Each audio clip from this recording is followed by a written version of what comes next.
সোমবার শ্যামপুরে আহিরি ডান্স একাডেমির উদ্যোগে এক সাংস্কৃতিক অনুষ্ঠানের মাধ্যমে বসন্ত উৎসবের আয়োজন করা হয়।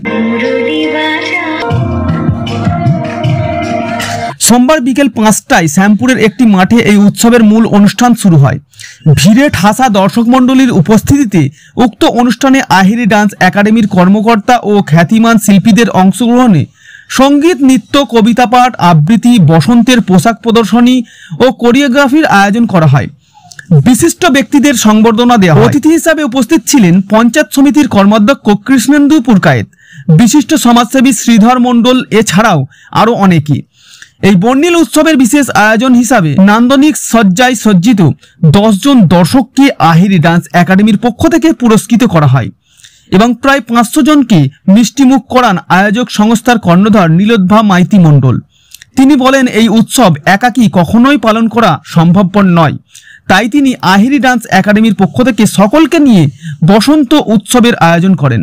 বসন্ত উৎসব তো সবাই বসন্ত উৎসব তো এটা দোল উৎসব, দোলের দিনেই আমি করি। দোলের দিন সবাই তো যে যার বাড়িতে নিজের মতো করে পূজা অর্চনা, তো আবির মাখা, আনন্দ মজা সবাই করে। তো আমি একা একা আনন্দ করতে আমার ভালো লাগে না। আমার একটা ফ্যামিলি, যে পরিবারের সাথে আমি থাকি সেটা তো আমার পরিবার। তো আমার আরেকটা পরিবার আছে, সেটা হচ্ছে Ahiri dance academy. Ahiri dance academy আমার এই পরিবারে যারা রয়েছে, আহিরি ডান্স একাডেমি শুধু আমার নৃত্য একাডেমি না, এটা আমার মন্দির, এটা আমার ভালোবাসা, ভালো লাগার জায়গা।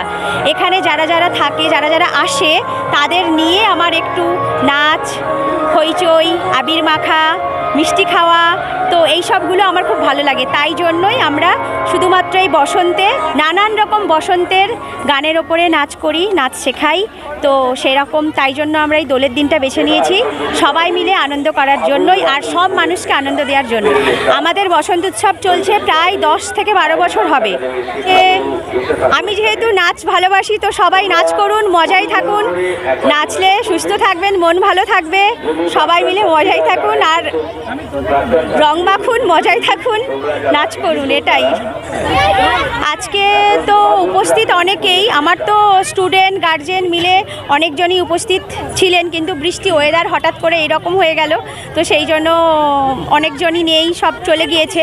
তো এখন আমার সামনে রয়েছে শ্রীধরবাবু রয়েছেন, কৃষ্ণেন্দু পুরকায়েত ছিলেন, উনি আমার দাদা হন, মন্দিরাদি ছিলেন, তো আরও অনেকে আমার অনেক জায়গাতে ইনভাইট করা ছিল, কিন্তু সবাই উপস্থিত হতে পারলো না এই ওয়েদারের জন্য।